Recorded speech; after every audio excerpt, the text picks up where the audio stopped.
Crackshot 47 here. You'll remember this sweet little shooter here. This is my Ruger Vaquero. I had this in a video that I posted last year, and we said we were going to do a follow-up with the 40 Smith & Wesson, but I had a better idea. I ended up buying that hard cast lead, those hard cast lead rounds from Buffalo Bore, which these are about 200 grain, about 10-50 feet per second. This is pretty hardcore stuff. So I ended up buying this, and I wanted to put it up against, first we're going to try out the 44 Magnum, and then with the 44 Special Cowboy Action Loads, just for fun, because the Cowboy Action Loads aren't quite as potent as these rounds here. Pushing a little over 800 feet per second on those. Just a little PSA here for you guys who want to try this out.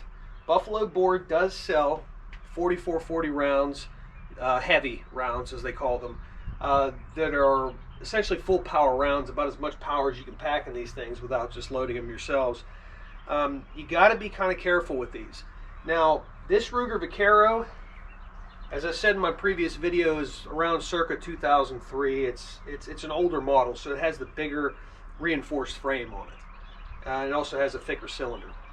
So these rounds are okay in a gun like this and weapons in 4440 that are rated for higher pressure cartridges. But keep in mind, if you have an original like single action army gun chambered in 4440, or you have a Ruger New Vaquero, I would highly recommend not using this ammunition. In fact, I would say that it would probably be very unsafe to do so. Just a little PSA, just wanted to put that out there. So what we have is a series of Time Life books, coffee table books, roughly about 18 of them. We're going to have about a foot of depth to shoot through.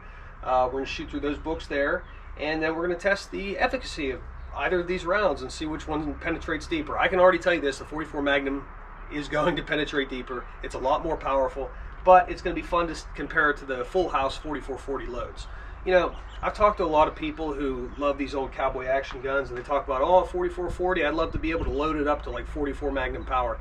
Guys, that's not possible. You're fairly limited in how much power you can actually get out of that cartridge, but in its full house form, like what you can get from Buffalo Bore, it's still pretty stout, but it'd be interesting to see how it stacks up against 44 Magnum. Alright guys, we're about to go hot with the 4440.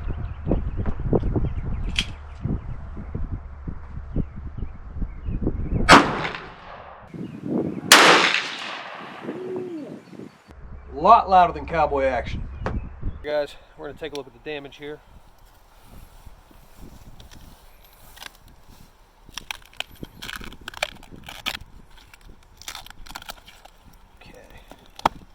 Starting to fall apart on me, it's alright.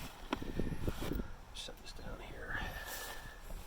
Okay, so we punched through the first book into the second book.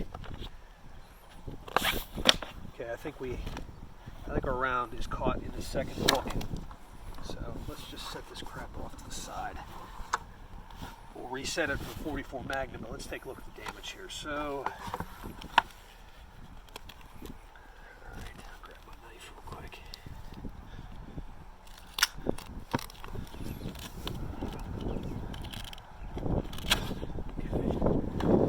so you'll notice here, guys, clean hole right there, punched right through, right into the second book. And these are roughly about the same width. So,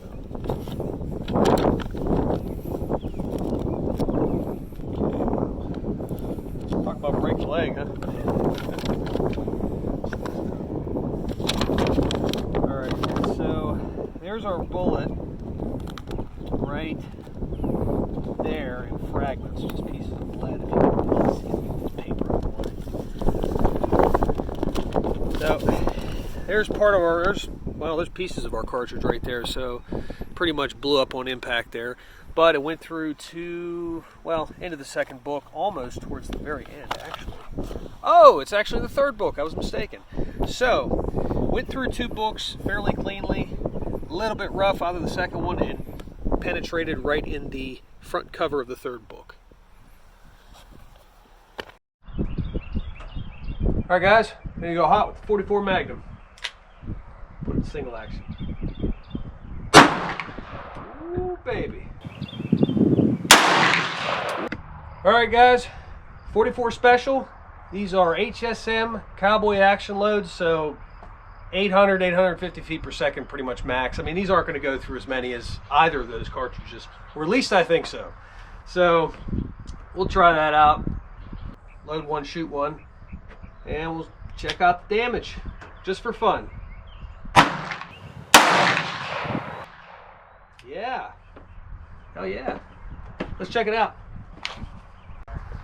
Alrighty. Alright guys, let's talk about the least special of the special rounds. The 44 special, I'm kidding. Alright, so there's our brass, there's our books. As I said before, I mean, it was pretty much to be expected that this was not going to go through, since it was, you know, 3 books like these two did, because it's, well, cowboy action rounds. But take a look. Left a sizable dent there. Looked a lot like the 4440 second book there. One was just punched through there, but it didn't actually punch through. So it's actually caught in this book. And fairly clean exit wound. Actually a little bit more traumatic looking than the 4440, if you look back in the video there. So not bad. If you really look at these cartridges, pull them out, pull some examples out for you to look at. Now this right here is, it's easy to see, that is the 44 special. So it's quite a bit shorter than either the 4440 WCF or the 44 Magnum here. Now you'll notice the 44 Magnum and the 4440 cartridge are fairly similar. There's some differences in terms of the taper. Alright, so set this down. Our 3 cartridges, and now we're going to talk a little bit about the firearms themselves that we shot today. So this is a Ruger Super Red Hawk 44 Magnum, 44 Special. We'll shoot both, and this particular one is outfitted with a 2x8x32 or 2 to 8x32 scope. So pretty easy to hit those targets at close range. Very nice. Good rig for hunting, actually. Very, very nice. It's got a Picatinny rail on top, standard swing out cylinder, cocks counterclockwise, so you got to keep that in mind when you're shooting single action.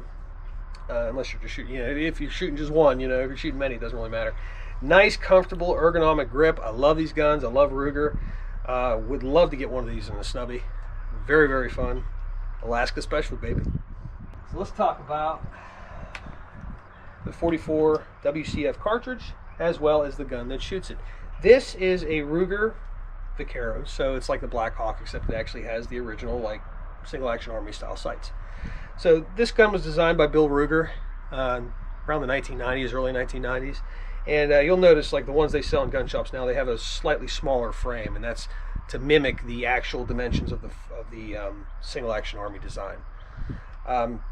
But it's slightly different. So you'll notice here, if I cock the hammer, this gun is empty. And yes, the cylinder will move freely so long as the loading gate is open.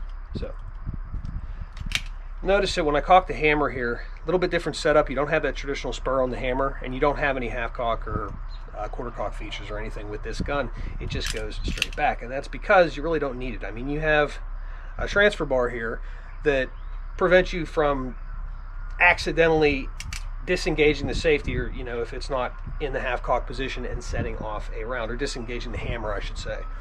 The other cool thing about this is, because this does not use a traditional spur like hammer with the firing pin fixed on the hammer, right? Still a traditional style, but it's not the same. You don't have to worry about accidentally setting off a cartridge if the hammer is in the down position. So you can carry this gun safely with 6 rounds with the transfer bar in this gun. So, as I said, this gun was made around 2003. Up until about the mid-2000s, they produced this gun. I think maybe a little bit after that. And eventually it gave way to the new Vaquero, which has those single action army dimensions. Now, the new Vaquero, I think, from my knowledge, comes in 357 Magnum 38.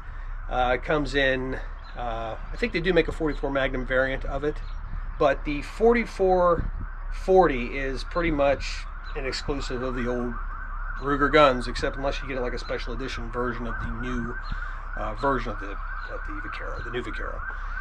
So if you want a 4440 Ruger, you're going to have to go with the bigger frame. The benefit of that is you can fire full house 4440 cartridges, which honestly I think I would take that over having something that's just a facsimile of a single action army. So great guns, a lot of fun. Cowboy action shooting has kind of fallen out of vogue lately. but the guns are available, and that's probably why the guns are available. So you can find them anywhere from $500 to $800, depending on who you're talking to and who you're buying it from. But they're fantastic guns. If you like those old West style firearms, you can't beat them. All right, guys, a little post-mortem here. As you noticed, as I mentioned before, there's 3 books for the Winchester centerfire and for the 44 mag Ruger Super Red Hawk. Right here. Went through the same amount of material basically, but the 44 Magnum, as I said, hit a lot harder. We're going to do a little post-mortem on that, just take a look at what the 44 Magnum actually did. So like I said, clean hole there, ragged hole out front. Take a look at this difference. It might be fairly similar. Let's take a look. So, just look at that. All right, 44 Magnum is clearly a lot messier of an exit wound right there. So, take a look at the second book. Now, this is where some of the jacket came out. Now, you'll notice in this book, it went cleanly through. Now, keep in mind, this is hard cast lead, and those are jacketed soft points in the 44 Magnum. That's something I wanted to mention. So, it's not really an apples to apples comparison, but you know what? Neither is 44 or 40 to 44 Magnum. So basically, this is our second book here, and you can kind of see just how much of the jacket is left in there. Or sorry, yeah, right there. So it's like most of it right there. So most of the jacket's about right here. There's your bullet fragment, and then going into the third book. Obviously, you had a less traumatic exit wound there, but that's because there's a lot less material going through. Still pretty fast. Deaded it pretty bad there. Just banged right into it. Went in, and right there. That's a big chunk of the bullet right there. Broke apart, but still hit with some authority. 44 Magnum is no joke. It will protect you from bears as well as humans, but it's no joke. And 4440 is a great cartridge, don't get me wrong. The 4440 cartridge is the cartridge that won the West. It was chambered in the 1873 rifle as well as the single action army, and was a source of constant consternation from the Winchester family, actually, who would not allow their the Winchester carbine to be chambered in 45 caliber. So that's why the 4440 is the cartridge that won the West. But wildcatters prevailed in the 20th century, and boom, there you go, 44 Magnum. 44 Magnum is substantially more powerful than 4440, and as much as people like me who love this cartridge wish it could be a 44 Magnum, it's not. That said, it's a fantastic cartridge. It's got a lot of history, and if you click, it will go bang, and it will hit with a lot of authority if you got the right ammunition. Just shoot it out of the right kind of guns.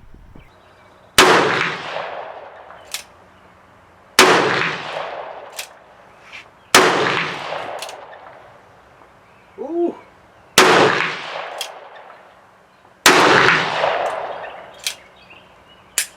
That's it. Save the brass. It's valuable, guys. All right. Hey, I want to thank you guys for coming out with me today. It's been a lot of fun. I don't often get to shoot this particular gun. The ammo is a little bit scarce right now, and it's pretty expensive if you don't want to go with just cowboy action loads. But you can definitely tell the difference, man. These full house loads definitely don't feel like cowboy action loads. They're great. They're a lot of fun, and they actually have some practical applications, you know? Hey, why not? Black bear at least, right? This would be kind of fun to carry. I did get a DeSantis holster for this. I just wanted to. It's a cowboy gun. I wanted a cowboy holster. It's pretty beast, I think. But anyway, thank you guys for coming out with me today, for exploring these different guns, very different guns, that shoot somewhat similar, but also very different cartridges. Different time spans, different histories, different applications, but, you know, a very similar developmental pedigree. And, you know, really, thank you guys for watching my videos. Please like, subscribe, ding that bell if you want to see anything further. Just let me know. Just put some stuff down in the comments, suggestions, feedback, anything. I'm always open to that kind of thing. So thank you very much. Can't wait to see you guys again. Let's smoke some stogies. Crackshot 47 out.